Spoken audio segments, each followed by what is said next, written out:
ladies and gentlemen, the Good News Quartet. He will give me grace and glory. Grace and glory.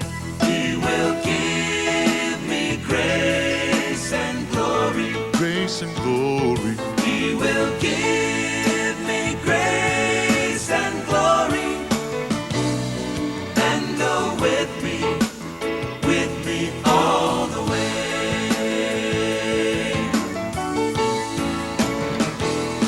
Where he leads me, I will follow. I will follow. Where he leads me, I will follow. I will follow. Where he leads me, I will follow. I'll go with him all the way.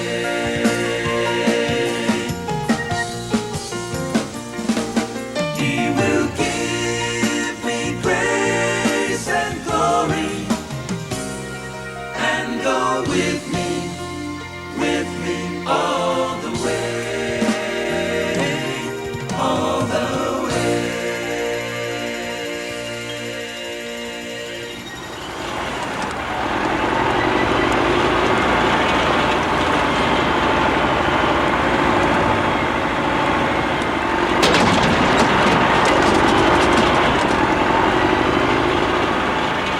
Over my dead body?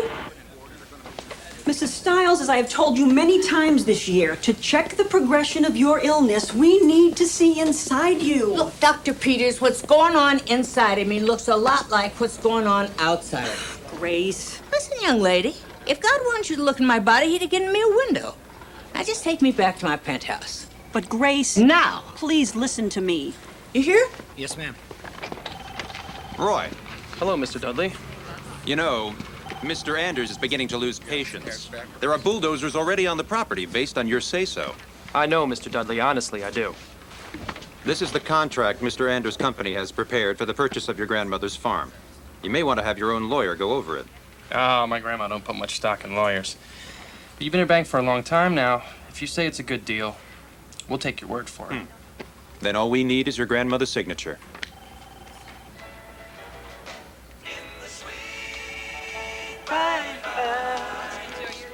We'll meet on the beautiful shore, in the sweet by and by.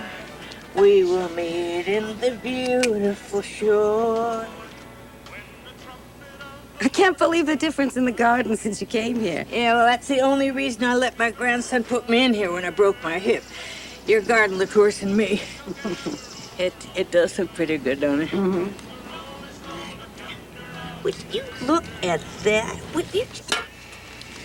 Bernice! Bernice! You interrupted my ball scores. Help me up, dear. There you go. Bernice? Thank you. You said that my hymn singing wouldn't make the peppers get any bigger? Take a look at that. All your hymn singing does is set my teeth on edge. In my prayers every morning, I ask God why he would send me an ornery old heathen like you for a roommate. I've told you 100 times, Grace, there is no God. Only fools believe otherwise. Well, if that's true, I am proud to be the biggest fool in creation. Ladies, please.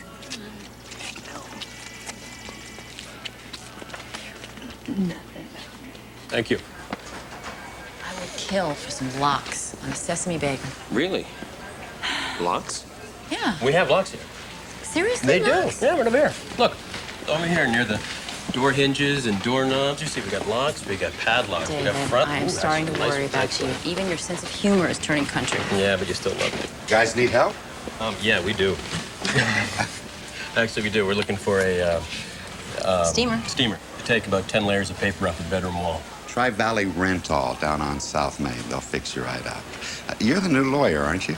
A little new to this state anyway. Hi, David Greenwood. Lou Edwards. Your new partner's my brother-in-law. Oh, great. You must be Gloria. Small world. You guys miss New York? A little.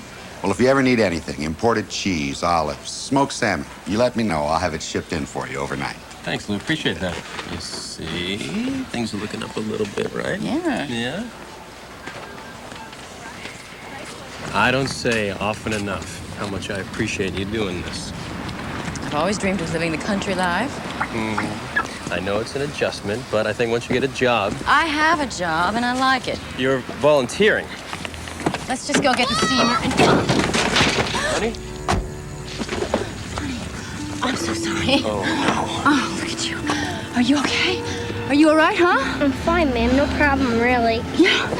Okay. Honey, the boy's okay. Honey. Honey, let him go, sweetheart. The boy's okay. Honey, come on. Yeah.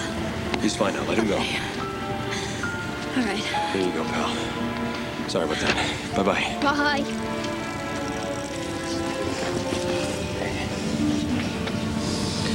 Okay? You all right? All right. Yeah. You know what? I'm going to drive. Yeah, you drive. Okay.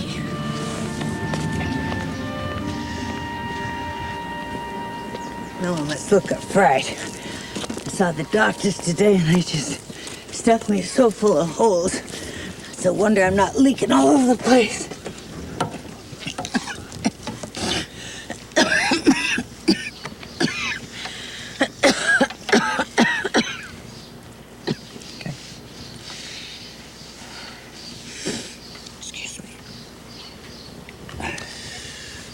Arthur Guilford came by, got the furniture from the big house. He said some of the pieces are heirloom quality. Really? Mr. Pitt from the auction barn came and got most everything else. I hate you're having to do this by yourself, Roy. Charlene helps him. Well, I told you that I saw the doctor earlier, and honey, I don't expect that I have too much more time. Dr. Peters called me. She also said that you're not taking your medicine. Medicine? It's painkillers. I don't know why. Everybody's so fired up around here to fill me up with painkillers. None of their business. Grandma, about the farm. This land developer, Mr. Anders, he is offering us a real good price. But he is not going to wait forever. And if we have to wait until you're, you know, gone, then we're going to have all sorts of legal hassles, which no one wants. Oh, no more in me, honey. Listen, Grandma, if it's your things that you're worried about, Mr. Anders said we can store it all down in the granny cottage. We can keep it there all winter, if necessary. And that way, if you need something up here... Roy. Sure. It's time. It's time to sell. You'll sign the contract. They won't touch my orchards. Why would they touch your orchard? The whole shebang is named for it. Apple Glade Resort. That's what they're calling it. Fancy. You should see, they got a big old sign on the hill where Grandpa used to have his still. Honey, your grandpa never had a still. Yes, ma'am. Now, Uncle Enos, Grandpa's brother, he did have a still. And Grandpa sometimes tended it for him. But it was just to help out. Write your name right there. Right.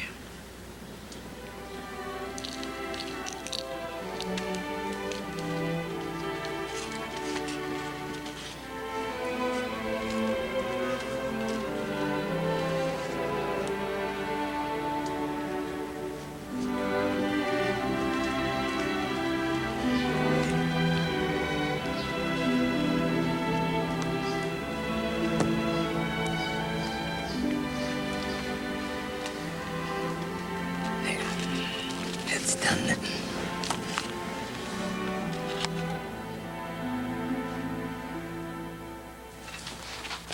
But, Roy, what's gonna happen to the money? If your grandma is really gonna die, bless her soul, well, what's gonna happen to the money? Well, I haven't asked her, Charlene. I think it's all gonna go pay the medical bills. Well, you gotta ask her, Roy. You're her only kin in these parts. You help out night and day with everything under the sun. Your daddy, bless his soul, was her favorite. Why shouldn't you get the money? I don't like asking her, Charlene, and that's all. Now let it be. I've been thinking about Luann. You know, my grandniece, one that's been writing me all those letters. All these years she's written. I think she's kind of fascinated with me because I'm her oldest living relative. Anyway, she was going to come see me this spring. And don't you know, 3 days before she was due, I fell down. Roy had to call her and tell her not to come. She was so sad. She really did want to see my apple orchard.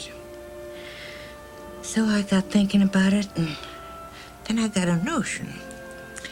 And I got a way that might shore my orchard. It's not finished, but I'm going to let you see it because I think you get a good idea.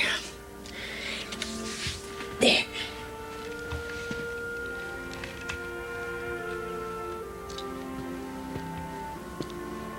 Look at that. What do you think? Bernice?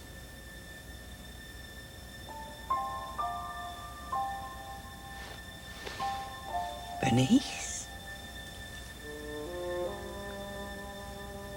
Oh.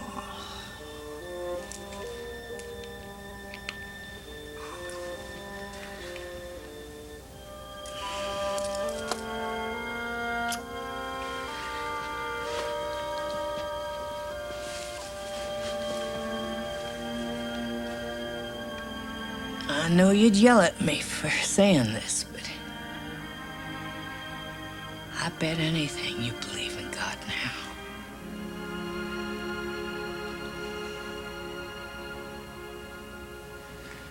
You don't understand. She has to stay here. We can't keep her against her will, Roy. And she'll be more comfortable at home. Don't worry, someone from hospice will visit the farm today. I told you, she sold the farm. Your grandmother avails herself of their services. Thank you. Here I am. Pharmacy had it already. Now, I showed you how to use the drops for pain. Any other questions? There's a leaflet inside for you to read.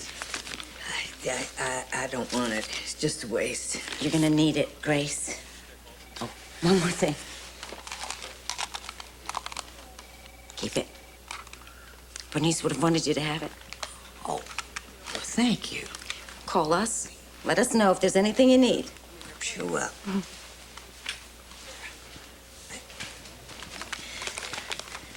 She's got the medicine. Make sure she uses it. I'll try. You know my grandma. You know how stubborn she is about taking her medicine.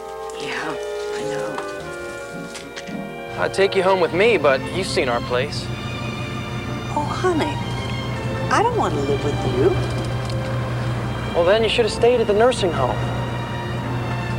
Roy, I don't want to die in a cold, dreary room like Bernice. I want to die at home.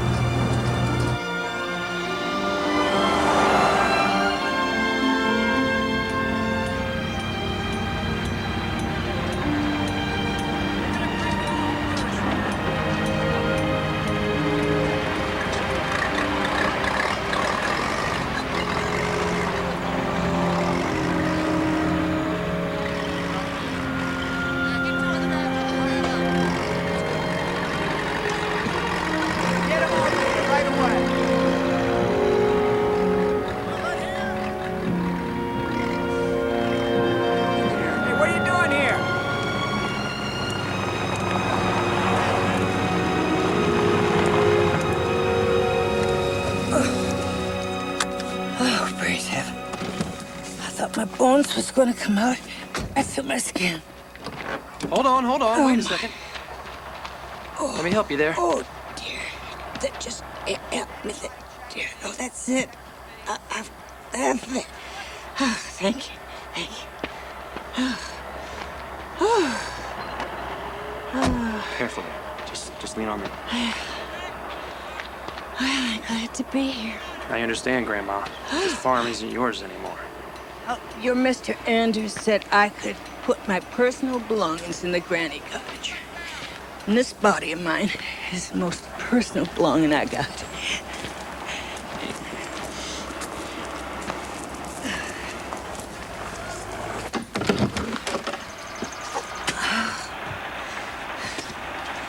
This whole place. Oh, goodness.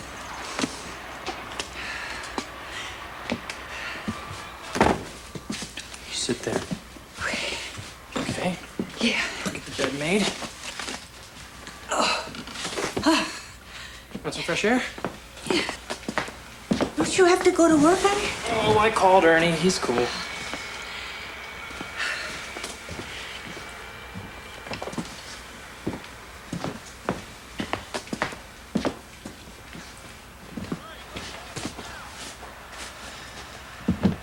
I'll put some towels in the bathroom.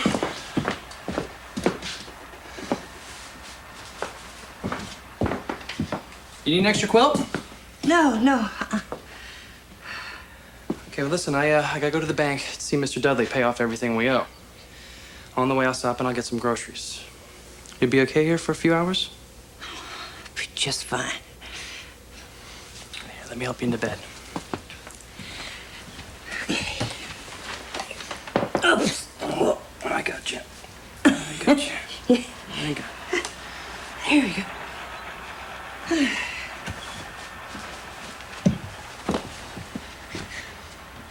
Now, you sure there's nothing else that you need? No, just my knitting and that little, that little black walkathon thing. Yeah, okay. Oh, thank you. I see your Mr. Saunders died peacefully in his sleep. It was his time.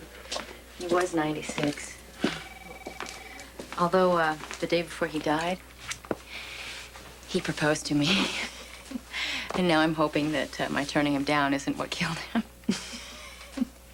You've done beautifully with your first 2 assignments, Gloria. Thanks. So, where to next? Next? We just lost a patient. Don't you want to take a break? Oh, I told you, Winnie, I like to keep busy. I come from the corporate world of 14-hour workdays. Looks like we got a lively one, a Mrs. Grace Stiles. When she went home from the nursing home today, she stashed her pain medication in the planter by the front door. Gloria, this is Rosemary Albright. She's been a hospice volunteer for 6 years. They don't come any better. I pay her to say that. How would you two like to take on Mrs. Grace Stiles? It says in the paperwork she lives in the cottage. What in the world is going on? I have no idea. But a terminally ill woman shouldn't have to put up with this. Try around to the left. That looks like a cottage. No spot is so dear to my childhood as a little brown church in the vale. There's a church in the valley on the wildwood dome. For your place in the day. No spot is so Good set of lungs. Mrs. Stiles!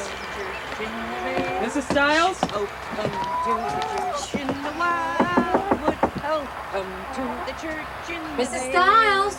No spot is so dear to my childhood Mrs. as a Stiles? little brown church in Hello? the vale.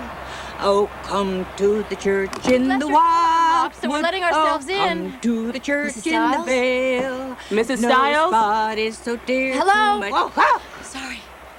Didn't mean to startle you. I'm Gloria Greenwood, and this is Rosemary Albright. We're from hospice. How we doing, Mrs. Stiles? Everything all right? Ladies, I can tell, by your lips moving that you're talking, but I can't hear a blessed word you're saying. And it's not because I'm deaf, if that's what you're thinking. It's this Walkman handy long thing. I just thought that me and the, Good News Quartet, maybe we could drown out some of that racket out there. Is there anyone here with you, Mrs. Stiles? Well, I do believe you are. I'm sure I read that your grandson... Roy, he's looking after you? Yeah, that's right. He had some things to do. And he left you here alone? Oh, well, he'll be back later. But you need someone here with you. What for? To care for you. I'm gonna call hospice. Winnie Bradley should know about this. May I use your phone? Yeah, it's around the corner. It don't work, though. It hasn't been connected up here in the cottage since Gabriella Stiles, she passed on. Gloria. I should go back and report this. I mean, not only is a poor woman unattended, but she's stranded in the middle of a construction site without even a phone? I'll go over the hospice agreement with her while you're gone. Hey, are you gonna be all right until I get back? Yes, we'll be fine. Where's she going? Is she going after Roy? No, we came to talk with you, Mrs. Stiles, not Roy. When you left the nursing home this morning, you forgot your medication. I didn't forget it. I told him I didn't want it. I told him so. Didn't they tell you that? Yes, but... Then what are you driving all the way out here pestering me for? Mrs. Stiles, may I sit down? Listen, you people have to learn something. That you can't always... May I please sit down? Honey, I'm not the Queen of England. If you want to sit, sit. Thank you.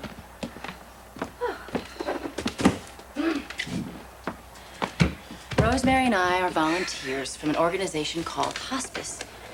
Didn't your doctor tell you about us? Well, she might have, but she's one of them medical women, talks a whole lot faster than I can listen. I see. Have you had any lunch? Listen, dear, whatever you're selling, I know I'm way past needing it. The nurse told me you didn't touch your breakfast this morning, so I packed a thermos of chicken soup. You know, one of the services hospice provide... What is it, Mrs. Stiles? Do you need to go to the bathroom? Well, yes, I do, if you must know. I mean, I've been sitting here all day just trying to get up enough strength. You haven't been to the bathroom since this morning? It's the middle of the afternoon. Believe me, I know.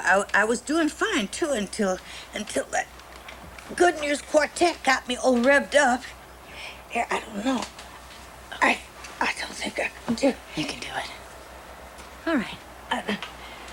No, I'm too dizzy. Oh, now it hurts, too. I gotta lie down. Okay. Oh. I'm gonna get your pain medication. No drugs. How many times do I have to tell you people? This ain't pain anyway. You ever been in labor? Yes, I have. Well, then you know what real pain is. Up at the big house up there, I had 4 babies. 4 boys. First one come out feet first, hung on to my ribs for 20 hours. What are we going to do about this? Well, just gonna have to hold it, I guess. You can't hold it? Oh, honey, I was the youngest of 13 children. We had 1 outhouse. Believe me, I got so I could hold my water a week standing in front of Ruby Falls. Oh, I don't suppose you have a bedpan. Why didn't I think to bring one? Huh. Well, it's not the kind of thing you usually take calling on a person. How about this? That's a soup tureen. That belonged to Gabriella Stiles, my husband's mother. Sentimental value? Well, let's put it this way. Gabriella, she lived with us 19 years. 19 of the slowest years of my life. It does have the right shape. Well, it does, doesn't it? We could... No, we just can't be thinking it. Mrs. Stiles, I probably shouldn't even say this, but if I had the opportunity to do it in my mother-in-law's soup tureen, I would... That's a very nice suggestion, but you gotta realize I'm gonna meet Gabriella Stiles very soon. Can you imagine spending all eternity with her following me around crabbing about a soup tureen? Well, then we're just gonna have to get you up.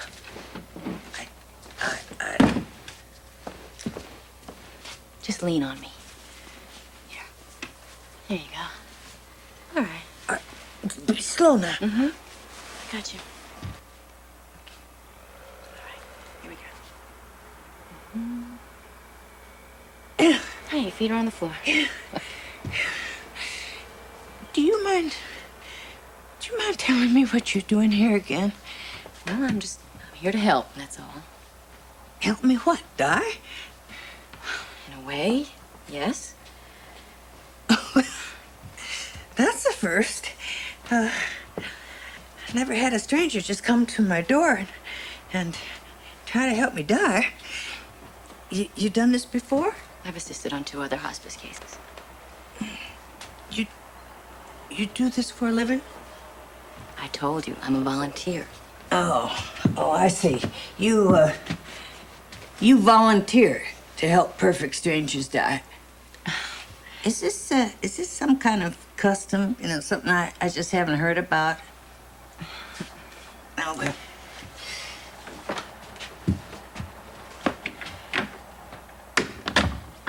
You happen to be a perfect example of what hospice is about.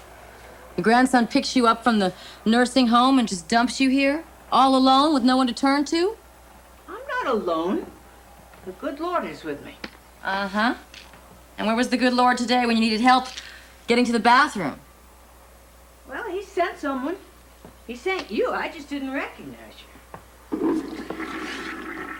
Until we get everything straightened out with your grandson, is there somebody who can stay here with you? Maybe somebody from your church? Don't have no church. Haven't been in 40 years.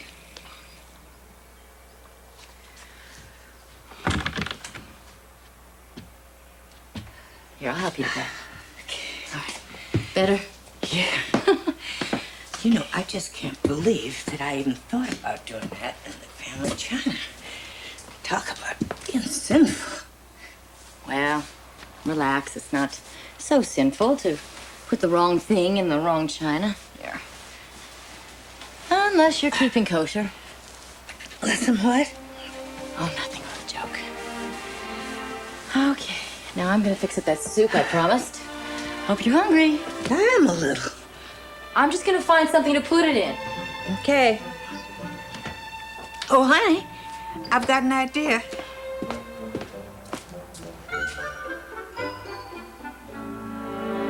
I'm worried about it, Gloria. Didn't touch her supper, said she might eat an egg in the morning. I left at 6 and her grandson still hadn't come back, but she says he works late. Winnie called. We can't go back there after tomorrow if she keeps refusing to sign this hospice agreement. I went over with her a dozen different ways. I'm not signing nothing, is all she kept saying. Let me take the morning shift. See what I can do.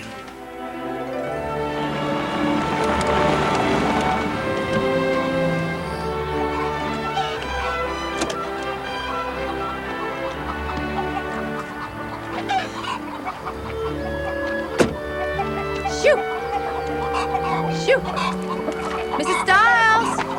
Shoot! Mrs. Stiles, it's Gloria! Great. It's Gloria, Mrs. Stiles. Can I come in? I'm coming in. Hi. Good morning. How are you? Good morning. There are chickens all over your front porch. Yeah, I usually feed him this time of morning. Roy's been doing it for me. Uh-huh. Huh. May I ask just what it is you're doing here? Oh, well, you told Rosemary that you might eat an egg this morning. So I dropped by to fix it for you. Oh, sure. You drove 20 miles up the mountain to drop by? Mrs. Stiles, it's damp in here. What can we do to warm you up? Do you have a thermostat? No, I just use a stove. Stove. Oh, the stove. Look at this. Huh. Where is Roy? You told Rosemary he was going to stay with you last night? Roy was here. He was here till 8 or later. That's when I closed my eyes. I pretended to go to sleep. You pretended to go to sleep? So he would go home. Roy has better things to do than babysit a sick old woman. Oh. Now listen, honey. I feel much stronger today. I've been up already, and I don't need any help. Now, I think you should just, go on and just get on with your day. I will. As soon as I get you fed. I suppose you cook on this thing? Listen, I don't know how to say this much plainer. Not to worry, Mrs. Stiles. I'm no novice at building fires. Fire goes in here, right? That's the oven, child.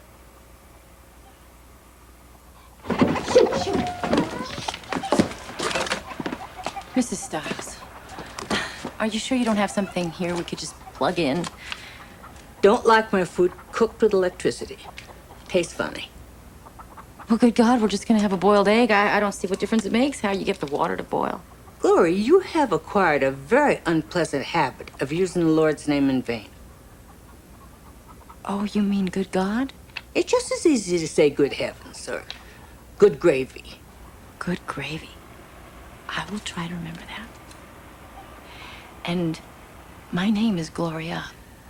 Gloria. All right, I'll try to remember that. Thank you.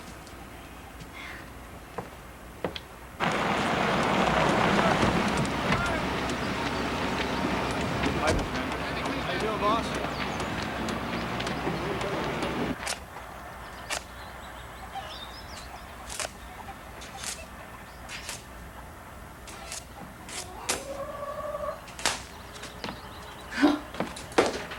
All right, I can do this. Are you sure this thing is safe? Yeah, just put the lid back on top. I knew that. And close the front door. The chickens are coming in. Come on. Come on. Come on. Okay. Ouch. Ouch. Go. Phew. I have black all over my hands. How does this thing work? It's got a handle and a spout. How do you think it works? Well, humor me, Mrs. Stiles. I'm not a morning person. Oh, honey. Honey, the stove. The stove! I thought you said this thing was safe! Yeah, it is. It's just the damper. Well, I can't even use the phone to call anybody. It doesn't work. And by the time I pump enough water by hand, I'm gonna get you out of here. What are you doing? We've got to Open get the out damper. of here. Come on, we're going outside. Get away from me. What are you doing? Stop that. We're Go going out. over there and open that damper. Look. You see that metal thing sticking out of that pipe right above the stove? Go turn it. Why? Because we're going to choke to death on the smoke. Here goes. Well. I'm sorry, Mrs. Stiles. Sometimes good gravy just doesn't cut it. Open the window. Good heavens, I don't think I ever met anybody quite as civilized.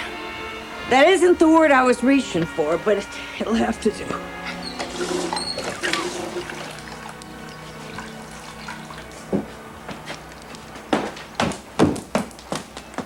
All right. You know, put a lid on that. The water will boil faster. Now I know why you country people eat such hearty breakfasts. It's a day's work just to boil an egg. Well, don't just stand there watching it. Why not? A watch pot never boils. Since when? Just take my word for it. You want to get the eggs? They're on the counter over there by the window. Roy gathered them last night.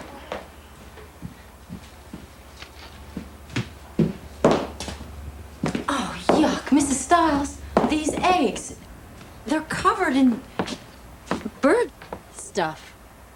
Well, then wash them off. What's that smoke?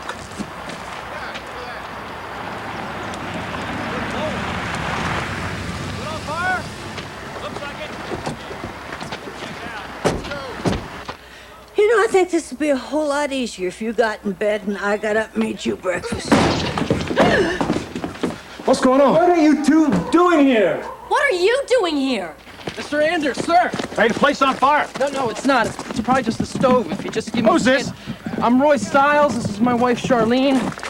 This was my grandma's farm. False alarm, Mr. Anders. There's no fire. Couple ladies in there trying to boil an egg. What? Wait a minute. I want to talk with whoever's in charge out here. Would that be you? Lady, I don't know who you are, but you are trespassing on private property. Now, if you and whoever else you got inside there don't get gone in exactly 1 minute, I'm calling the sheriff. I'm Gloria Greenwood. I'm a hospice volunteer caring for an elderly woman inside who happens to be terminally ill. I was trying to tell you, Mr. Anders, my grandma, she's moved back into the cottage. She can't do that! Well, she has. So if you and your Neanderthals don't get away from this cottage in less than a minute, I'm going to call the sheriff. Don't you touch my orchard! Don't you get too comfortable in there, Mrs. Stiles. You're not staying long. Well, it boiled. One of the Lord's little miracles. I can do that. Oh, 2 minutes? Well, better make it 3. 3. Oh, Glorie, meet Charlene. This is Roy's wife. You're not from around here, are you? I'm from New York, but I live here now. Well, Roy would just have loved to see New York, wouldn't you, honey? I mean, he just got an itch in his britches, just wants to travel around the world. Grandma. Honey, I surely wanted to leave you this land. And I would have, if your daddy and me just could have died easy. But since you just sold the farm, surely there must have been some profit. No, Charlene, there wasn't, okay? Not a penny. By the time I got finished paying off the back taxes, the rest of the farm's debt, the mountain of medical bills from my dad, and now my grandma's bills on top of that. But we aren't leaving any debts, Roy. Not many farmers can say that. I'll be waiting in the car, Roy.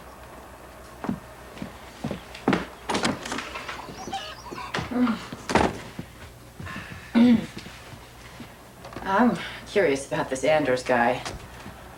I wonder if I could talk with the lawyer you used to sell the property? I didn't have one. You didn't have a lawyer? No, the fellow down at the bank, he took care of everything. Oh, well, what about your contract? The one you signed? You did read it, didn't you? What is it, Mrs. Stiles? You can read, can't you? My not being able to read's got nothing to do with anything.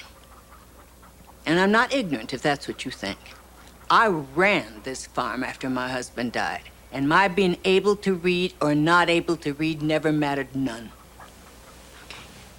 And Mrs. Greenwood, our personal lives are really none of your business. Now, the farm is gone, and that's that. Now, I came here today to try and talk my grandma into going back to the nursing home. No, Roy, I can't do it. Grandma, would you look out there? It is like a war zone. And this Anders, he's gonna come here with the sheriff and the state police, and he's gonna drag you out of here. It doesn't have to be that way, Roy. We can stop him. I don't want to stop him. Can't you get that through your head?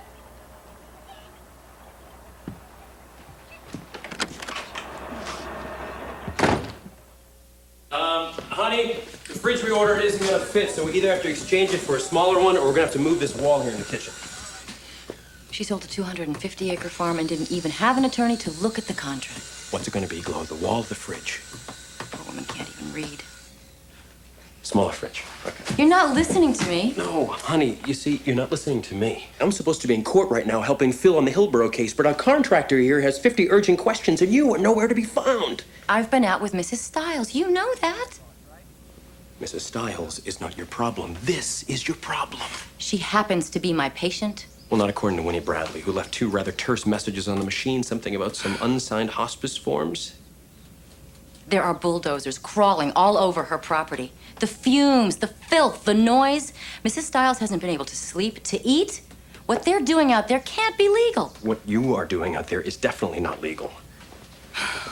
Honey. David. Wait, I'm asking you for help, okay? How often does that happen? Look, just please look into it for me, all right? Make sure the contract's good. Please. Please. There is a standard legal paragraph in cases like this which entitles the seller to quiet possession and peaceful enjoyment for a reasonable period. Mwah. I knew I could count on you. I'm gonna call that contractor right away. Oh, about the kitchen. Move the wall. Move the wall. Oh, and you won't forget about this evening, right? this evening? My reception, country club, being sworn in as a member of the state bar. Country club. Of course I'll be there. But we won't stay too late, will we? I have to get up early in the morning. Gloria.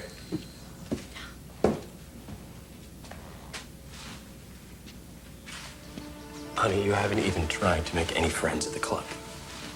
Honey, I told you those people just don't interest me right now. And why is that? Because they don't have one foot in the grave?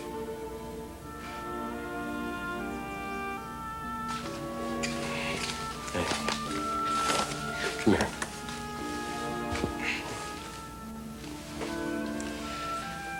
Look.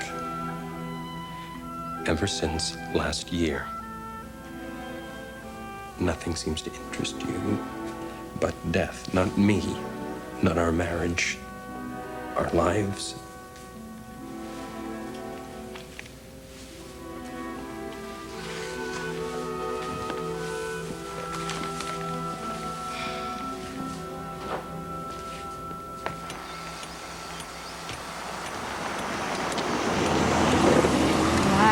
Hi. You been here all morning? Yes, Glory, we need to talk about this. Oh, I know. I spoke to Winnie on the way out here. She will not sign the hospice agreement. We can't stay here, Gloria. What are we supposed to do? Abandon her? We have no choice. Mrs. Stiles, why did you tell Rosemary you don't want a hospice team here? Because I don't. Well, then I'm gonna have to leave too. Well, it's up to you, I guess. Don't worry. The doctor said I would have good days and bad days. I'll be just fine. Look, this is a telephone. No. Please, if you want any help or you just want to talk about anything, please press the green button and you'll reach me, all right? I don't think that'll be necessary. It would make me feel much better, please. Are you sure I can't make you something to eat before I go? Don't want nothing. But, you know, while you're feeling so helpful and all, it would be awful nice if you could take me down to the church. The church you stopped going to 40 years ago? There's somebody down there I'd like to see. J.P. Conklin. He come in when our old pastor got sick. Boy, was he good looking. Really? Made me feel like I loved the Lord on the hot skillet. Only man my whole life ever said out loud I was pretty. Mrs. Stiles, that is so sweet. Nothing sweet about it. Turn left right up there.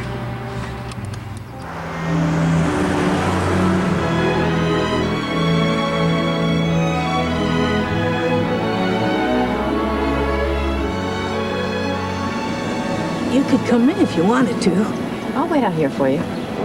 Don't you think, well, maybe you should get on home, you know? You've done enough already, and I know you must have family that needs taken care of, or job. I had a job in New York. I was with a national consulting firm. We fix businesses. You know, big corporations would get fiscally sick, and we'd go in and revive them. Revive them? Mm-hmm. We'd save them. Oh, so you got a history of saving things. What I want to say is, in addition to the hospice work, I could help you get your legal affairs in order. Glory, there's something I haven't quite figured out about you. But I will.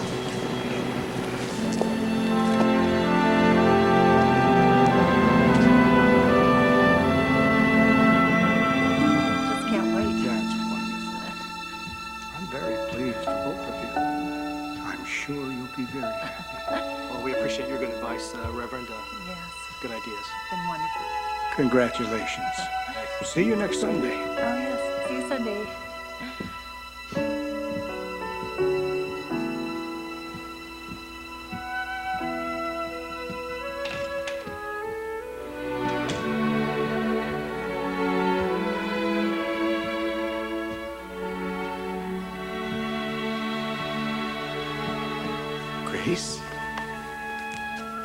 Grace Stiles? Something live and breathe? I wasn't sure you'd recognize me, John Patrick. Of course I recognize you. But I'm flabbergasted you're actually here. Well, it wasn't anything I planned, believe me. I haven't thought about you in a million years.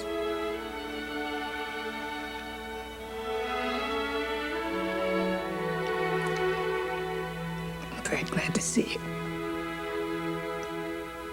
Me too. How have you been, Grace?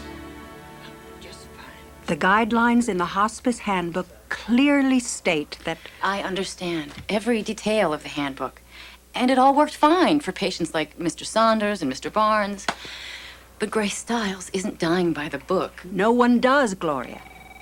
And no matter what, we try to train our volunteers not to become emotionally involved. I couldn't help it. I love that woman. And if her faith is giving her the strength she needs to get through this without painkillers, who am I to tell her differently? I understand. My going out there is putting hospice in jeopardy. That's why I thought it best to resign. We need you too much. Grace does too. Go and do what you must. We'll find a way to support you. Oh, thank you. Look here. I got the sleeves done. Now all I have to do is the top.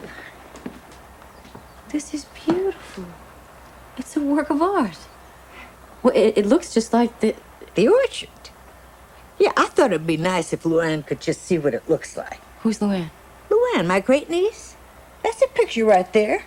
She and Roy are the only ones of my kin that still bother with me. She's my youngest, older brother's middle son's first daughter's third child. By her second marriage. Ah, well, who can compete with that? Oh, look in the wicker basket there, right at the foot of the bed. Well, somebody likes to write letters. Huh. Me and Luann, we have a real close connection. She's going to be 13 this month. I thought I'd put this in a box and have Roy mail it to her. You don't think he'll forget, do you? Men are careless about such things. I'll mail it for you. Would you? I'll have Roy give you the address and money for the postage. And I thank you.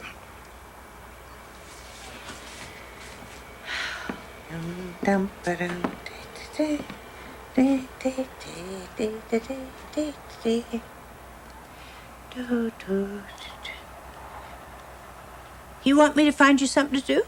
Oh, I'm fine. But you're just standing there. I'm thinking. Yeah, well, thinking isn't doing. Thinking's just a fancy word for idleness, and we all know that idleness is the devil's workshop. Mrs. Stiles, I don't believe in the devil.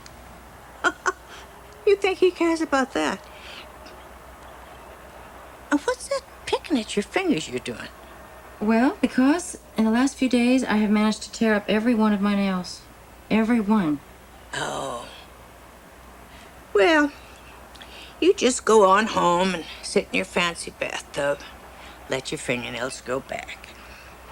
I'm gonna find something to do. There's a bag in there under the table of scraps of fabric.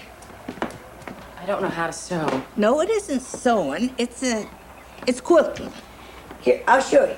I'll bring it in to you. No, I'm having a real good day. You're supposed to keep moving. Ask me, you think too much. No garden in this world ever got planted by thinking about it. Yes, Mrs. Stiles. Don't use that tone with me. I'm not your mother.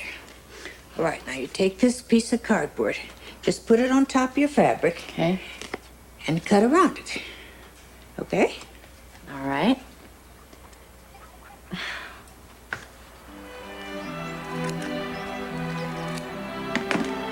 How's that? Work of art. Do another one, Glorie.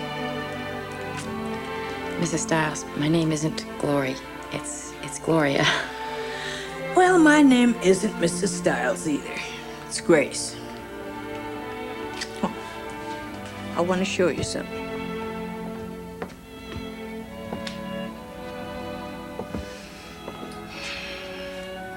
That picture there, that's Mr. Stiles, my husband. Them others, that's my kids. That's right. You have 4 children. Well, where are they now? I'm sorry. Was that a personal question? No, that's all right. I'll show you where they are. That's my husband. Those are my kids down there. You lost all 4 of your children? Lonnie, he was a baby. I went into him one morning, wasn't breathing. Doctor come. He said, these things just happen. And Dwayne, he was hunting with his daddy. Stumbled over some barbed wire in the snow. Gun went off. Colin, Vietnamese War. Really, the only one that had a chance to grow up is Roger Lee. He's Roy's daddy. How did you deal with that? Losing them, I mean. I grieved. Still do. But it was the good Lord's will. You didn't question that? The good Lord's will?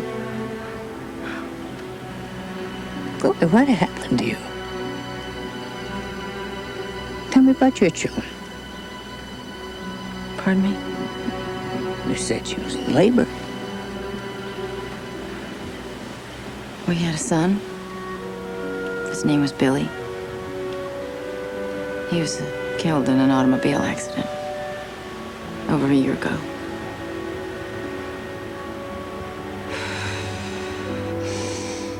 You poor thing. Why do young people think they have to drive so fast nowadays anyway? He was 8 years old, Grace. He wasn't driving. I was.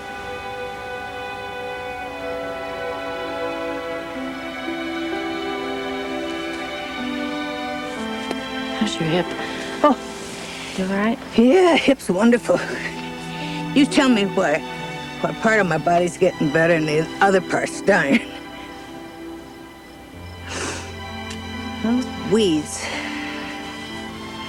You know, when they plant me here, I'm gonna work on them from underneath. Just gonna pull them down. It's getting cold. Oh! Oh! Oh, Grace, Grace. Oh, you hurt so much. Shh, don't move, don't move. Just let me hold you.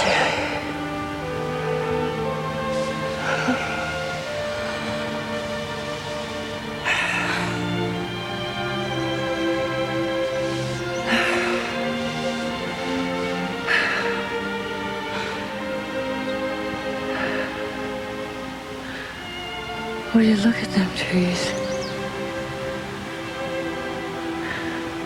Hasn't been an artist born painted pretty picture as that.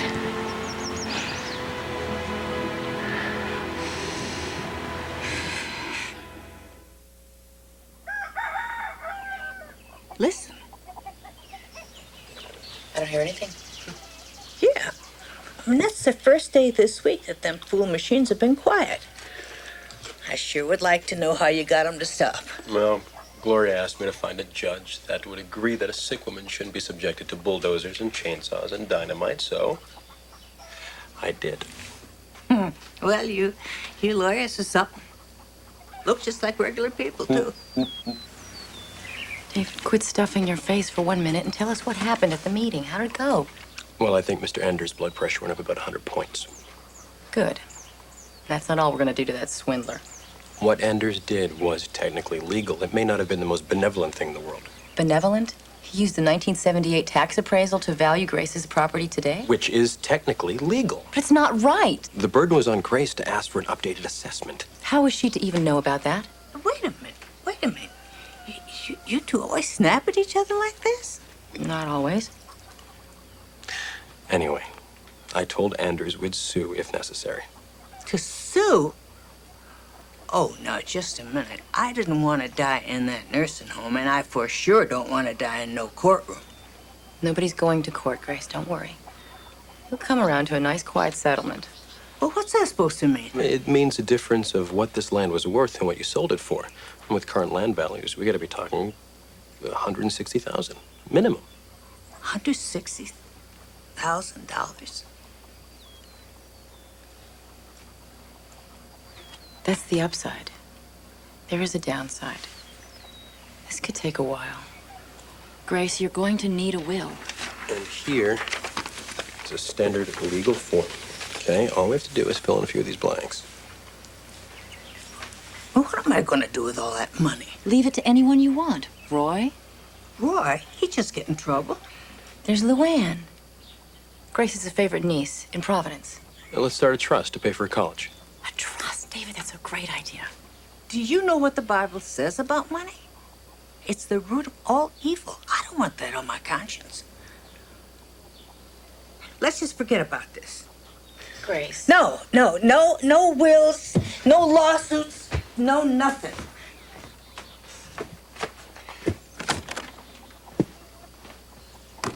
I gotta go.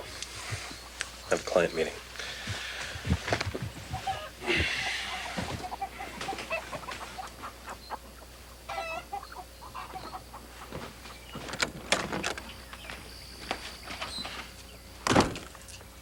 I don't like what's happening to me. I'm so confused. I'm sorry. We're putting you through too much. No, I'm an old lady and I'm set in my ways. I know that. But I just can't stand surprises. That's why I got upset. I surely didn't mean to hurt your feelings. It's fine. Let's just forget it. Here, I'll help you wash those. No, I'm fine. Well, all right. Then you wash and I'll dry. Okay. Are you sure you won't eat something?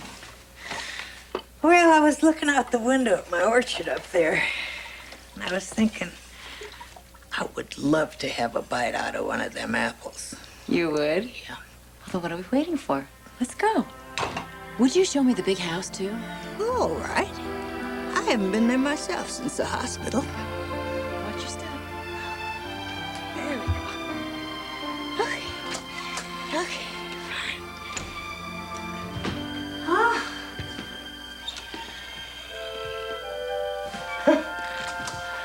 Well, I never did like it much anyway. You should have seen it before. I always had a lot of fishing gear and guns, you know, men's stuff. Nothing of mine. The orchard, though, that was different. I used to go out there every day. I'd take a blanket in the afternoon and I'd lie down on my back when my work was done. That's where I dream my dreams. Oh, look there. That's a gal. Easy. Oh, that's one of my favorites. That's the first morsel I've seen you eat in days. Mmm. Mmm. Mmm. Mm. Don't want no more. You only had one bite. I know. You finish it. Can you see the steeple of your little church from here? That is not my church. Oh, that's right. You mentioned that. Could you tell me about the Reverend? He was just a young man. You know, young preacher. John Patrick Conklin. I was married, of course. One day in Sunday school, he asked me to stand up and read something out of the Bible. Everybody laughed. They knew I couldn't read.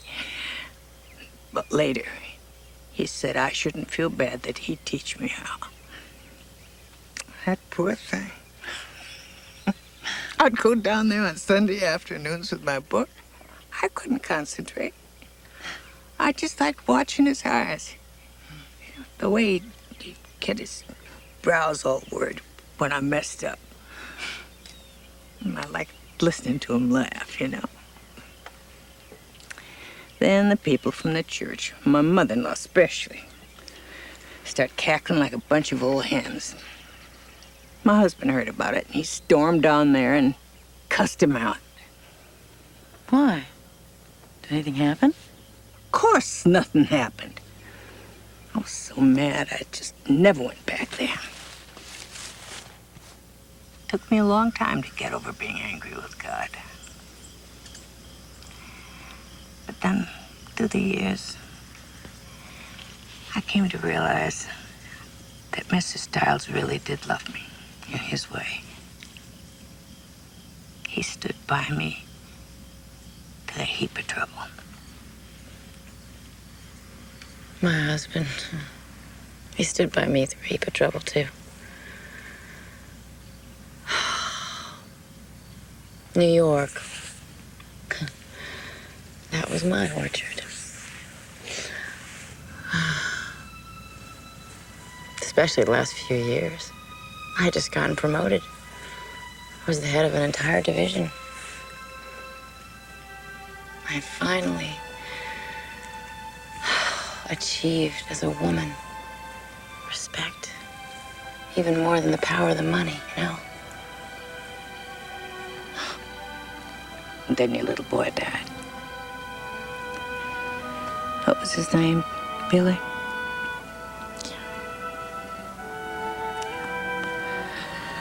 I bet he was smart.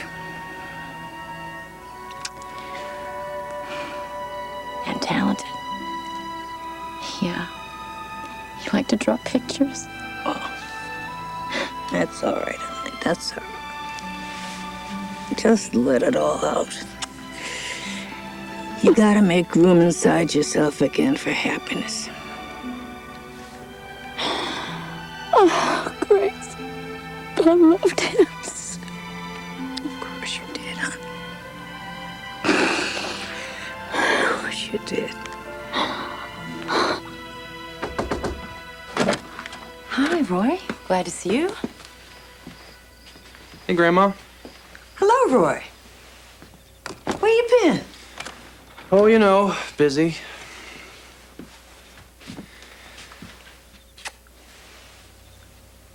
Well, I just stopped by because the mailman's been dropping your stuff off at the gas station, and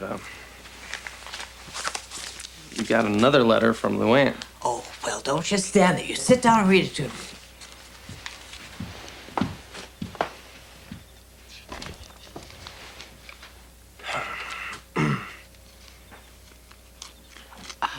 I'll be outside.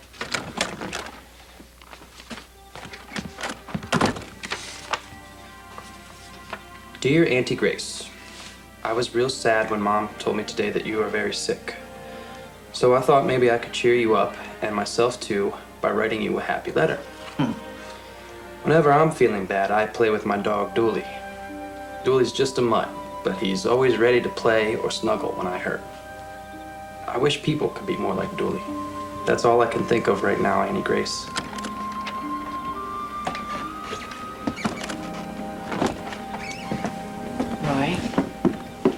Roy, I want to thank you. Yeah, sure. You know, I can feel this hostility coming from you. If you feel like I'm getting between you and your grandmother, you can say so. Makes you feel like you're doing something good coming up here, doesn't it? Probably think you care about her more than me. What? No.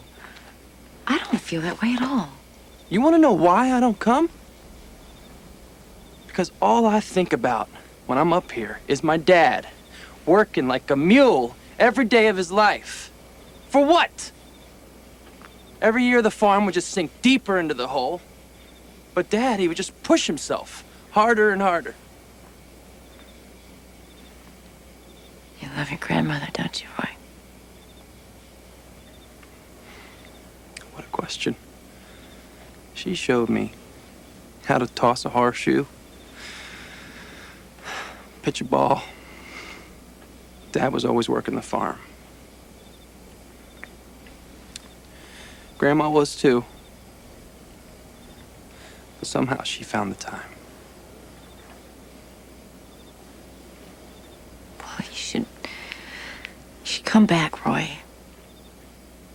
Show her that you appreciate all she's done. Bring Charlene.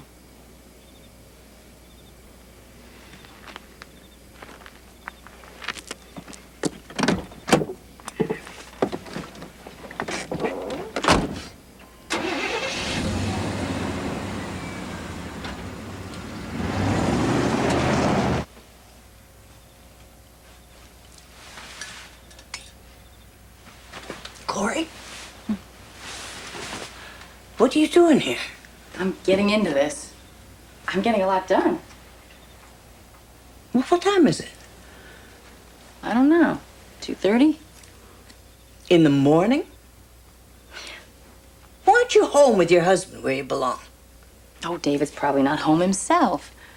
It's Friday night. He's probably out with the boys. I still want you to go home. And your husband. He's not out with the boys, and you know it. I've seen him looking at you, just aching for you. Now you just take your things and you go on home. It's not right, a young woman like you messing with death like this. I want to know about death. You know about death. You just don't accept it yet. Your boy died, and it's like the doctor said. These things happen? Yes. Just happen. No rhyme or reason? How should I know what the reason is? You just take each day as it's given you. You don't question. No questions. No. What shall I do then, huh? Just keep busy for the next 50 years? Something happens like this, you start over. Oh, yeah, start over. Move to a new town. That was David's answer. Have another baby. Look how many children you buried. Are you telling me that I can go through this again? Listen, child, you either do a thing or you don't. What other choices do we have? Oh, I've got choices. Like what?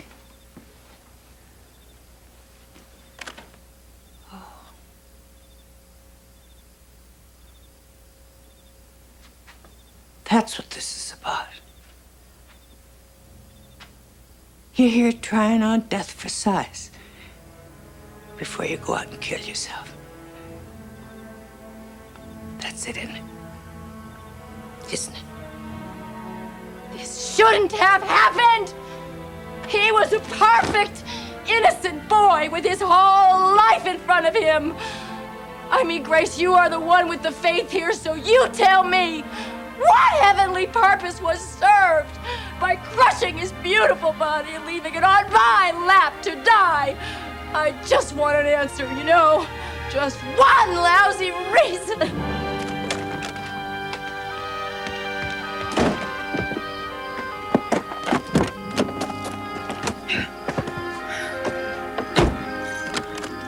Glorie! Glorie! Would you do me a favor?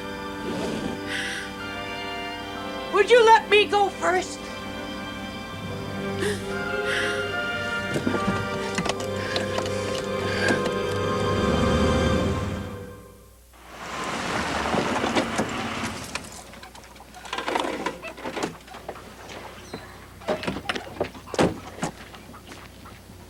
Well, I wasn't sure I'd ever see you back. Grace, about last night.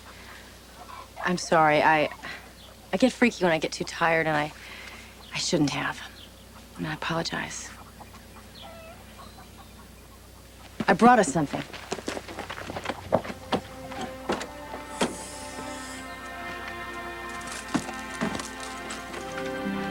If you're feeling up to it, I thought maybe we could... Where's a good place we can go to just laze out? Lays out? I don't think I've ever done that before. What'd you go buy food for? There's one thing I got plenty of is food. Well, I know it's a stretch, but I thought something exotic might tempt you to eat. So everything I brought today is imported. All right. I want you to try this. What is it? It's prosciutto on a sliver of raisin pumpernickel. For what? Prosciutto. It's a kind of ham. What kind of ham? It's Italian. You bought Italian ham? It's meat. Try it. Meat? Well, why didn't you tell me? We could have gone and killed us one of them chickens. Grace, please. You don't eat chicken? Well, not ones I've made eye contact with. Here, you're gonna like this. It's cheese. I got a 3-pound carton of cheese in my refrigerator. Not like this. This is special. It's called brie. Smell it. Isn't that heaven? I sure hope not.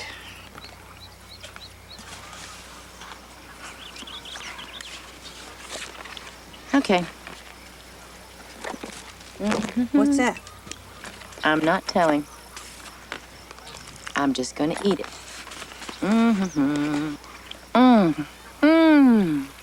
This is delicious. It's lobster salad. Oh, I seen pictures of lobsters. All them legs, them beady little eyes. Don't, they Grace. look just like Please. great big bugs.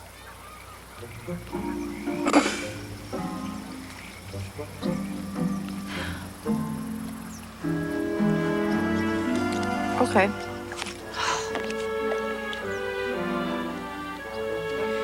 So, we done lazing out? There it is, got it all done. Grace, it is breathtaking. I sure wish I could show Luann how I did it. Well, you can. Look. I brought this with me today, and I've been meaning to ask you. I want to videotape you. For Luann. This is perfect. While she's trying on the sweater, you could be there explaining about the orchard. I don't think so, no. Why not? She'll cherish it the rest of her life. She'll finally get to see this amazing aunt that she's written all these letters to. Yeah, you want Luann to see me the way I look? Grace, you are beautiful. Beautiful? I look like something that you find out on the highway. What's that Roy calls it? Roadkill. We'll make you feel pretty. We'll doll you up, put on a little makeup, make your hair look nice. You want Luann to see a painted woman, huh? Makeup is about accenting and highlighting the beauty that is already there.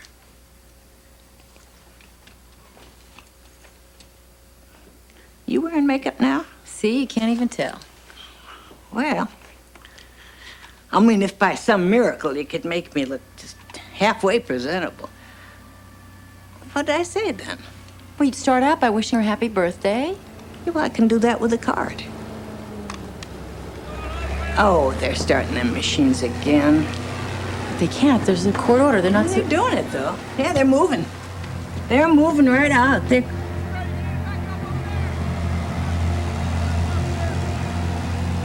Where are they going? No!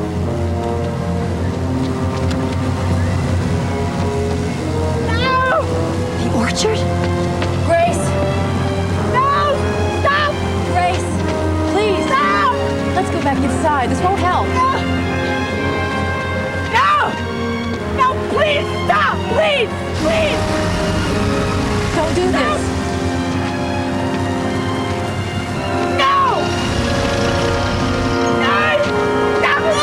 Grace, let's go back in. Come on. Grace, Grace. Oh, Gloria, my trees. Stop! I wish I could. Oh, no. Oh, Grace.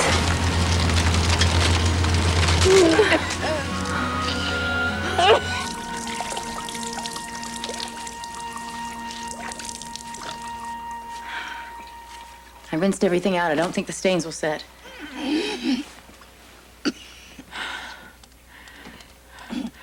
I'm calling Dr. Peters. Oh, don't do anything. Grace, you were throwing up blood. Honey, he didn't come here to help me pull through this. He came to help me die.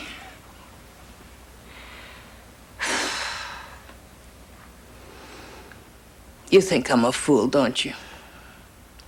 Carrying on about a bunch of trees. No, of course not. I understand they had sentimental value. They're just old, majestic trees. Now, that developer, he was sending us a message. And you know it. I just hope you don't let him get away with this. Now we're back to lawsuits again. You deserved a fair price for this farm. It's not just the money, Grace. It's what the money can buy you. You've got a chance here to give Luann what you never had.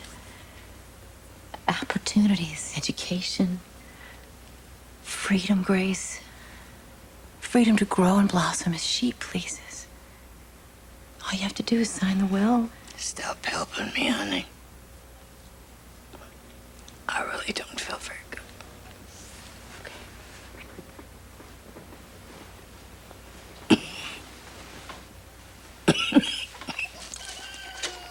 Glorie? Glorie? Oh, okay, let's do it. You paint me. Where do you want me to go? Over there by the table, or maybe be better by the windows, more light? What are you talking about? What? You said you was going to doll me up so I could talk to Luann. Okay. All right. What's the matter with you? Nothing, Grace. You've been asleep for the last 18 hours. Aww. Real? Oh. What you doing now? I'm softening your cheekbones. See if you can fix my nose.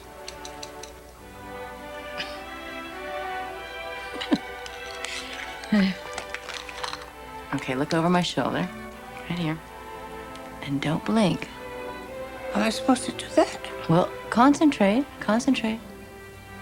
Concentrate. Okay.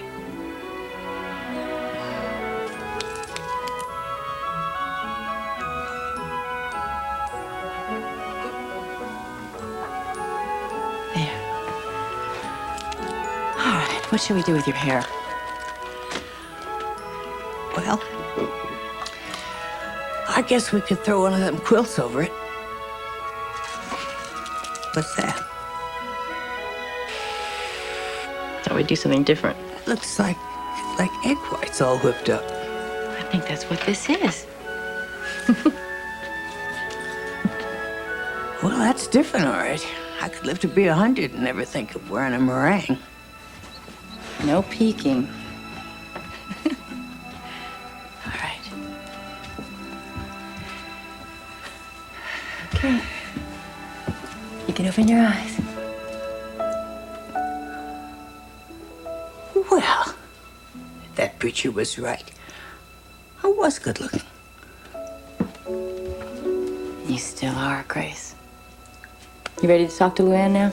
You be quiet. I'm just looking in the mirror here. Oh. Grace. You want to lay down, huh? No, it'll go away just a minute. You sure you want to do this today? We don't have to. Yeah, fine now. Oh, yeah, if you think I'm going through that mascara and meringue again, you got another thing coming. All right, I got you. Okay, all you have to do is relax. Think about what you want to say. Look at the camera. Pretend the camera's Luann. Can't pretend a machine's a person. Okay. Pretend I'm Luann. All right. Okay. Relax. Hello, Luann. This is your great aunt. Just regular. I can't do this. I just can't think of anything to say. I'm sorry, I just... Okay, let's wish her happy birthday. And, let's show her the sweater. She can see this too? Sure. All right. Okay. We're gonna start over. Just relax. That's it. Hello, Luann. This is your great aunt, Grace. And I just wanted to wish you a happy birthday. And I wanted to tell you, too, how much those letters that you wrote me, meant to me, and the pictures. I really did love them pictures. I'm just glad you're thinking of me. I've been thinking of you, too, especially when I was knitting this. Can you see that? That's the orchard that used to be here. I thought you might like to see a picture of it. I sure would like to see you. I'd just give you a hug. I hope you're not too big for hugs. Roy Stiles, where have you been? Oh, my. Is this who I think it is? Luann? I bet this is Dooley. Hi. Wow, where did she come from? I drove down to Providence and got her. Come on. I know I should be giving you some advice, because that's what people expect old people to do, is to offer some advice. But honestly, you young women today are so bright and independent. I just don't know what to tell you. I don't even know what I know.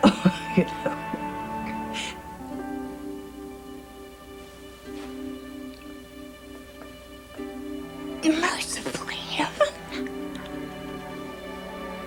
Are my eyes playing tricks on me?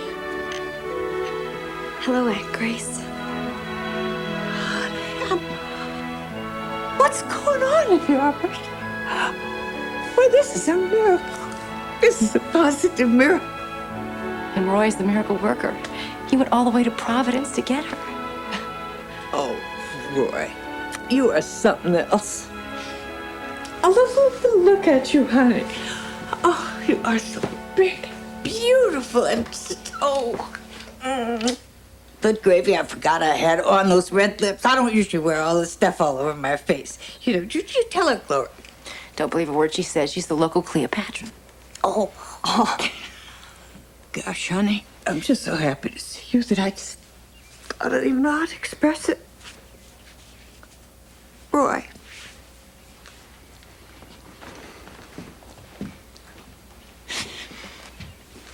Thank you, honey. Thank you. Here, I'm just crying like a fool. Thank you for giving me Luann. And Luann, I have something for you. I made this in... This is my orchard. Before they knocked it down. I wish you could have seen it. But anyway, here it is. That's for you. Thank you. Roy, Glorie said that she didn't think that the developer had paid us a rightful price for our farm. So she's going to get some more money from him. Have you given any thought to how you like the money used, Grace? Yes, I have. I've thought about it and I've prayed about it. And Roy, you should have half. And Luann, you have the other half. Oh, thank you, Aunt Grace. You're welcome, honey. It's for your college education. It's so you can, oh, how did you say that? Grow and blossom. Yeah, grow and blossom as you wish. Yeah. Oh, merciful heavens, is that who I think it is? Come on. Oh, yeah. Oh, you do it. Oh, yeah. Well, Mr. Attorney, is that as legal as a written will? That should hold up in any court in the land. Hi. Hi. You started the slumber party without me? Look, Aunt Grace hand embroidered this nice shirt. Isn't it so pretty? You did. Where do you get the time? Music. I did a night shirt for you, too. It's right down there. For me?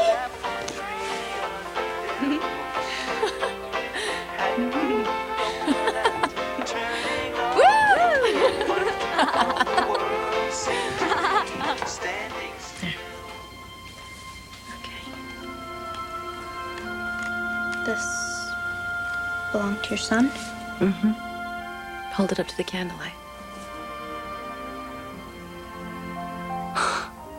Wow. It's beautiful. Yes. Billy would gaze into that for the longest time. And then he'd draw what he saw with his colored pencils. Good night, sweetheart.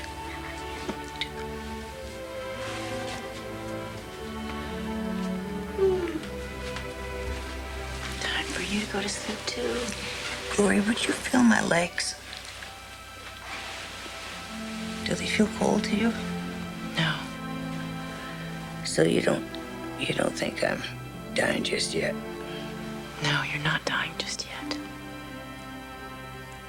You think if I go to sleep, I'll wake up? You'd better. Otherwise, I'm gonna have to clean up this mess we made all by myself. Good night, honey.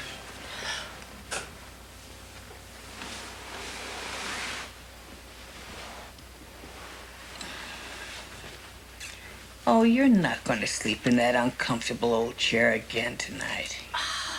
You come on over. Come get in with me. I can't sleep in your bed, Grace. It's a slumber party. That's what girls do. Come on.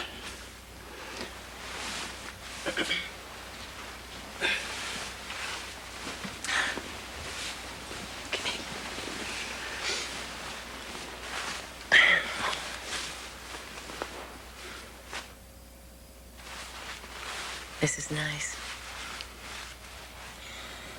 The way you gave Luann that toy that belonged to your little boy, that was nice, too.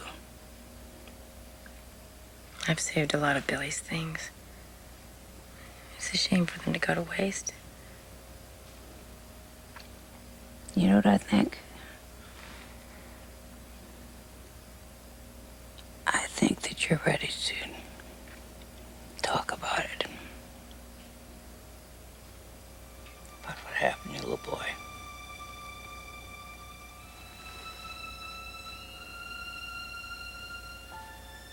It was Billy's first day at the new school. And it was raining. So I decided to drive over and pick him up. We were headed back across town. I don't know where it came from. This truck. When it hit us, it crumpled Billy's side of the car like a paper bag.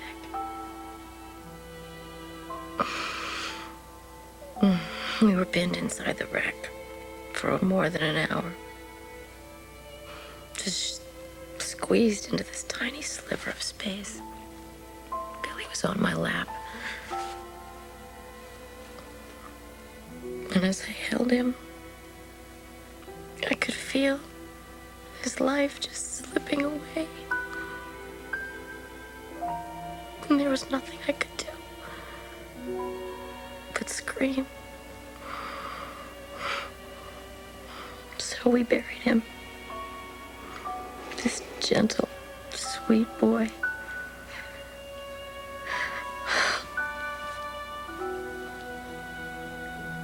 After that, I don't know, I just shut down, you know? I wouldn't go to work. I wouldn't go outside.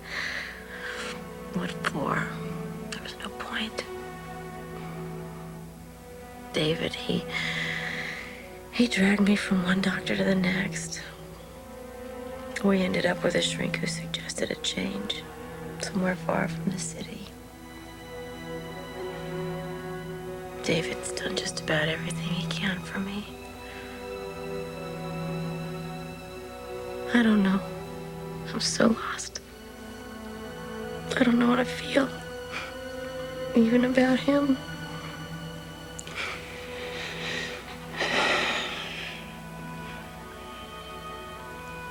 It's a terrible thing to lose a child, honey. But don't lose a man who loves you, too.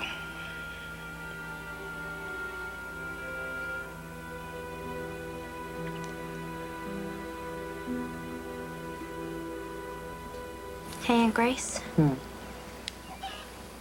Think I'll ever be able to make a sweater as beautiful as this one? Oh, yes. You'll just, make your own style. I bet you put Dooley in one of them. Good gravy. Morning. Yeah, good morning. I don't think I ever slept so hard. Look, Aunt Grace is teaching me to knit. Well, she is the best.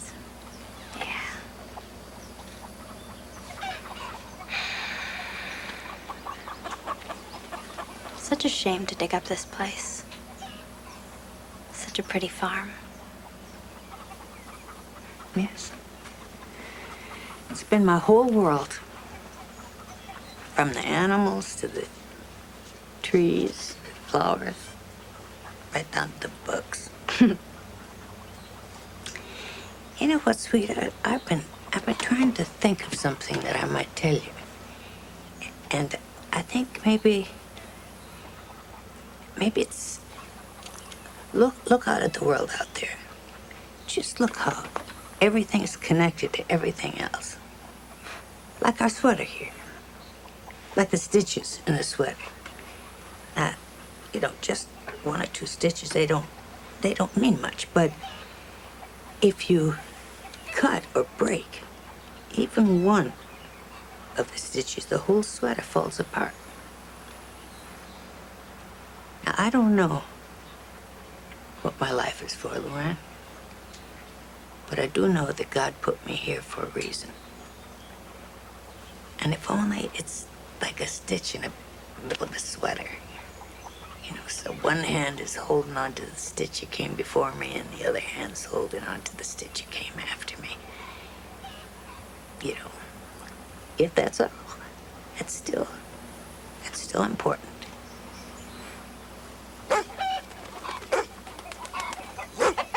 Here, Dooley! Dooley! Dooley! Don't you scare those chickens, Dooley. Look at her. Isn't she beautiful? I wish she could have seen the orchard. Oh, honey. She is the orchard.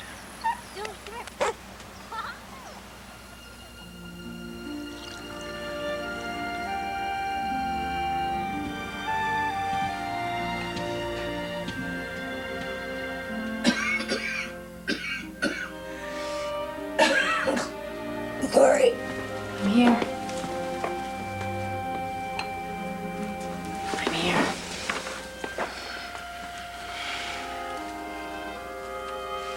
Can I ask you something? Why do you like calling me Glorie? Oh, can't help it. When I was a little girl, my mother's favorite hymn was, "He will give me grace and glory and go with me all the way." My mama used to laugh. She said, well, we got our little Grace. Now we just gotta wait for a little glory. She never did get her. But I guess I did, didn't I? Glorie, you're the best friend I ever had.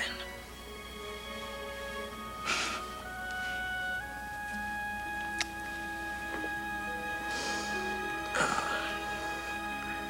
you're mourning me already? Them other two people you helped die, did you mourn them too? I guess so.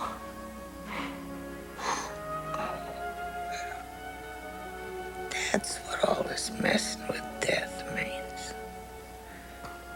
You're afraid if you stop grieving, that you're finally gonna have to let go of your little boy. I loved him so. Of course you did. But honey, it wasn't death tied you two together. It was life.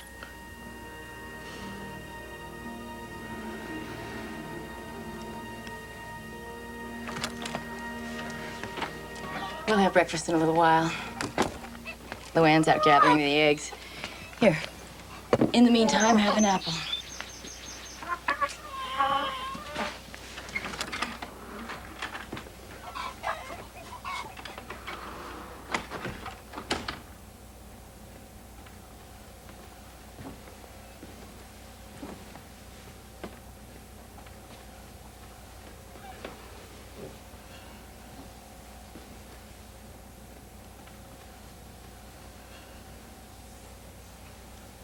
do you feel? Any pain?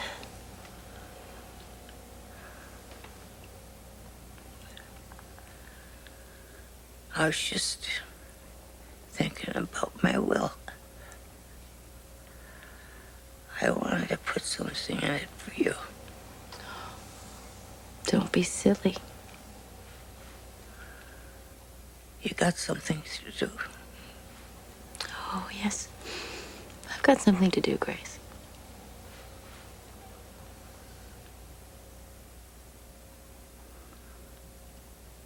I know what I'll give you. I want you to have Gabriella soup tureen. What do you say to that? I would be honored. Really? I'm glad.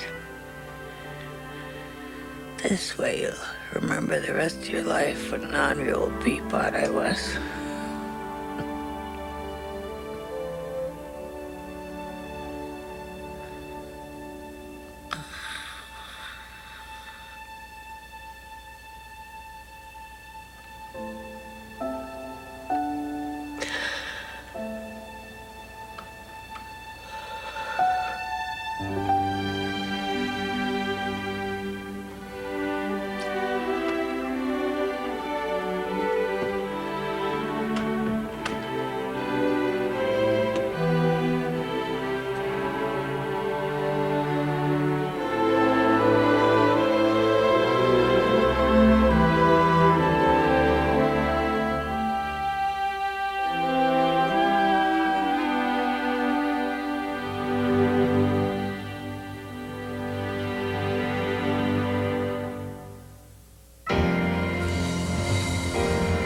Now she has her grace and glory. Grace and glory. Now she has her grace and glory. Grace and glory. Now she has her grace and glory. He'll go with her, with her all the way.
He was just a young man.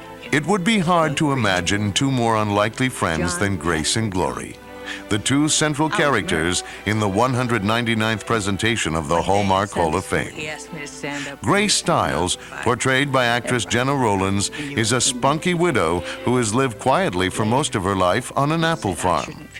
Although she's suffering from cancer and recovering from a broken hip, she remains fiercely independent, returning from a nursing home to spend her final days on the family farm. Grace is a woman of strong opinions, and she's not afraid to express them. She speaks her mind. She ain't no shy lady. and whatever she's thinking, you know about it. Glorie, Gloria Whitmore, still bears traces of the high-energy New York executive lifestyle she recently left behind. To look at her, you'd think she had all the answers. Just the way everyone always seems to look as if they have all of the answers, especially because she's young and beautiful and smart and funny.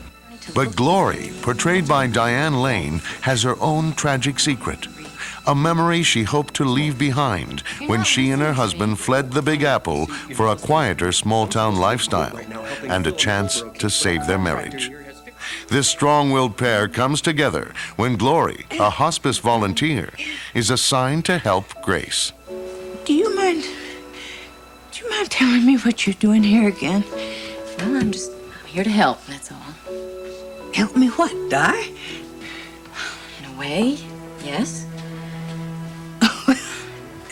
That's the first. As their relationship slowly grows into deep friendship, it's sometimes difficult to tell who is really providing the most help. Grace has suffered a lot of losses.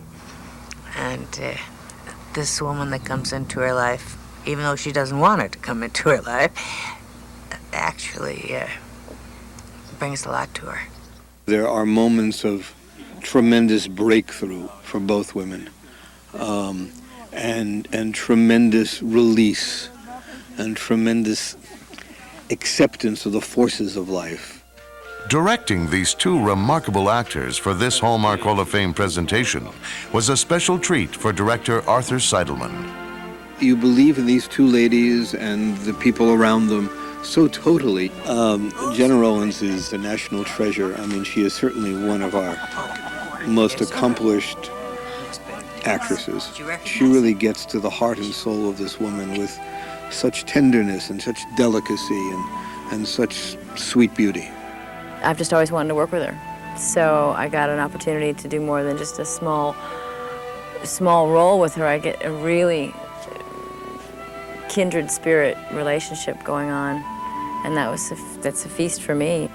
Diane Lane is, first of all, she's so pretty. She's just beautiful, beautiful young lady, and she has, there is an intelligence and a depth and a caring about her. She's terrific. She has a very delicate quality, but with a lot of guts that you sense underneath it, and she has a very wry sense of humor, and she's very talented. I went to school with her dad. I went to the American Academy of Dramatic Arts with her father, and that was kind of a kick too. The moving story of two women, each on her own journey, but drawn together by mutual needs, had a strong appeal to these two marvelous actors. When I first read the script, I thought it was a very sensitive piece that deals with a lot of difficult issues in a very subtle way, and it's very multi-layered. It has a lot of different perspectives going on at the same time about the infinite question, which is the finiteness of life. Oh, I just loved it. So, well, you know, I like dramatic things. I like comedies too, but I particularly like dramatic shows that kind of talk about things and struggles and how people work things out. So every minute I'm not working, I'm preparing for the next thing I'm going to be doing and trying to stay ahead of it, because it's all rich stuff, and I don't want to miss an opportunity because television tends to shoot so fast. The script by Grace McKeaney was based on Tom Ziegler's two-person play. Moving the story from stage to screen presented some challenges, but also offered some opportunities. In the film, the viewing audience gets to meet many of the characters only referred to in the play, and the audience gets to experience the setting, especially the apple orchard. We brought you the apple orchard. It isn't just spoken about, it is lived in. It's a living, breathing part of our story. It's you know, one could compare it to the cherry orchard in the Chekhov play of the same name. It's very much a part of the story. And what happens to Grace's apple orchard is very symbolic in terms of what is happening in our story. One of the film's most powerful moments takes place in that orchard. A very cathartic scene for Gloria, where Grace leads her to face the demons of her past. It's in that setting that Diane's character finally breaks down and talks about the the terrible losses that she's had. That's all right, honey. That's all right. Just let it all out. You gotta make room inside yourself again for happiness. Oh, Grace. I loved him. Of course you did, huh? For the producers of Grace and Glory, finding the right orchard was not just a matter of locating the right look. They also had to find an apple grower willing to let them knock down some of his trees. Fortunately, that was easier than expected. All the things I have learned about apple trees in the past weeks. Apple trees do not bear fruit to any appreciable degree after they're about 30 years of age. And so the farm in which we're doing a large part of our filming, the owner of that farm had a grove of trees that he needed to replace those trees with newer, more fruitful trees. And so he was about to take those trees down. So we asked him if we could do that for him. There was one problem with filming in the orchard. It was not the right time of year for apples. So the prop department had to attach artificial fruit to each tree by hand. The family farmhouse on the land was ideal for the story, but there was no smaller house available. Art director Jan Scott designed the special granny cottage, and a crew of carpenters and painters built it in a few short weeks. Although the cottage is just a movie set, neighbors and passers-by, impressed by the design and effort that went into construction, frequently stopped to inquire when the new house would go on the market. The physical challenges, however, were not as daunting as everyone's desire to capture the warmth, power, and humor of this moving story.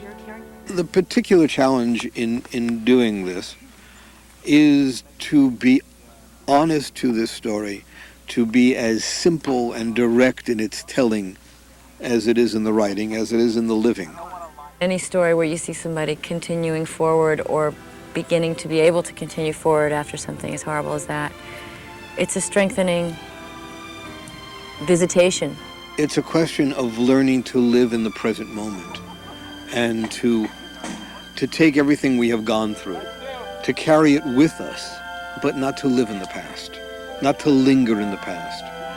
It's love that makes it all work. It's love that makes it livable. It's love that carries us through. And that's what these two ladies learned. We're not alone in the world. You're not alone. You're not alone. None of us is really alone. Just look how everything's connected to everything else. Like our sweater here. Like the stitches in the sweater. Just one or two stitches, they don't mean much. But if you cut or break even one of the stitches, the whole sweater falls apart. Now, I don't know what my life is for, Luann. But I do know that God put me here for a reason. And if only it's like a stitch in the middle of a sweater. So one hand is holding on to the stitch that came before me, and the other hand's holding on to the stitch that came after me. If that's all, it's still important.